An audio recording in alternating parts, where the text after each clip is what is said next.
তত্ত্বাবধায়ক সরকারের অধীনেই নির্বাচন হতে হবে এবং আওয়ামী লীগ সহ জাতীয় পার্টি সহ সবগুলো দলকেই নির্বাচনে অংশগ্রহণ করতে দেয়া হবে।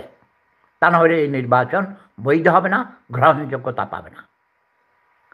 তাহলে আমি কি বললাম, দুইটা কারণে আমাদের মাননীয় প্রধানমন্ত্রী শেখ হাসিনা এখনও বাংলাদেশের বৈধ প্রধানমন্ত্রী।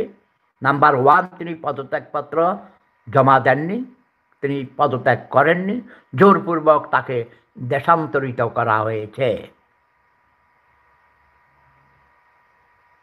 দ্বিতীয়ত হলো যে যারা আন্দোলন করেছে, আন্দোলনকারীদের নেতৃত্বে কোনো বিপ্লবী সরকার গঠিত হয় নাই।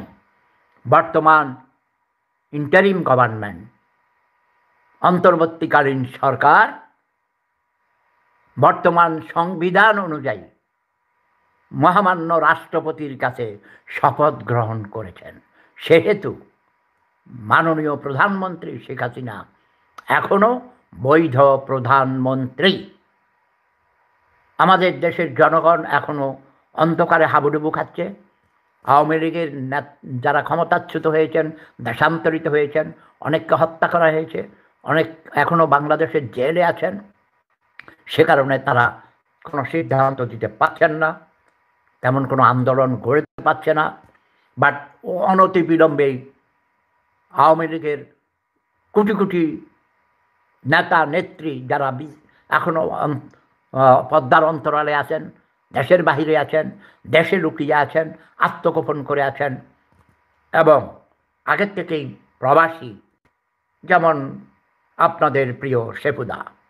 আমি জীবনেও কোনো দিন আওয়ামী লীগ করিনি, বাট আমার পরিবারের প্রতিটি নাগরিক 100% আওয়ামী লীগ করে। আমার স্ত্রী, আমার সন্তান, একমাত্র সন্তান স্বপ্নিল আওয়ামী লীগের একজন সমর্থক কর্মী। প্রবাসী থেকেও সে আওয়ামী লীগকে সাপোর্ট করে। আমার বড় বউ নাহার জন্ম থেকেই আওয়ামী লীগ। বাট আমার ছোট বউ কোনো রাজনীতি করে না, সে একজন ডাক্তার, অত্যন্ত মেধাবী ছাত্রী, সে মেডিকেল সায়েন্স নিয়ে গবেষণা করছে। কয়েকদিনের আগামী 10 দিনের মধ্যেই সে FRCS কোর্সে ভর্তি হবে। সবাই তার জন্য দোয়া করবেন। তো আমি যেটা বলছি, আওয়ামী লীগ আবার ঘুরে দাঁড়াবে। আমার হাঁটু আপা বৈধ প্রধানমন্ত্রী, তিনি আবার বাংলাদেশে আসবেন, প্রধানমন্ত্রী হিসেবেই ফিরে আসবেন। ডক্টর ইউনূস পালাবার জায়গা পাবে না। ডক্টর ইউনূস দেশ বিক্রি করে দিয়েছেন আপনি, কাউকে না জানিয়ে। এদিকে মানুষকে ব্যস্ত রেখেছেন, প্রতিটি মানুষের দৃষ্টি ছিল সেদিকে, এবং 32 নম্বরে আপনার পেটুয়া বাহিনীকে পাঠিয়েছেন টাকা পয়সা দিয়ে সেই 32 নম্বর ভাঙার জন্যে। ভাঙুন, ওটাকে মাটির সাথে মিশিয়ে দিন, নো প্রবলেম। ওই দোতলা বাড়ি একদিন 20 তলা হবে, সেটা আমি বলেছি।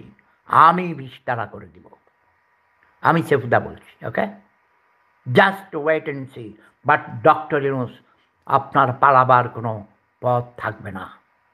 এখনও সময় আছে। আমার হাঁটু আপাকে ডেকে এনে তার কাছে ক্ষমা চেয়ে, তার হাতে ক্ষমতা বুঝিয়ে দিয়ে আপনি কেটে পড়ুন। আপনাকে আমরা ক্ষমা করে দেব, আপনি কেটে পড়ুন। এটা আমার একান্ত অনুরোধ, বলতে পারেন আমার নির্দেশ। ওকে, কারণ আমি যুদ্ধ করে এই দেশ স্বাধীন করেছি। আমি শেফুদা বলছি, you get lost doctor Yunus, get lost. জয় বাংলা, জয় বঙ্গবন্ধু, জয় শেখ হাসিনা, জয় জনতা, জয় মানবতা। আবার বলি, জয় বাংলা, জয় বঙ্গবন্ধু, জয় শেখ হাসিনা।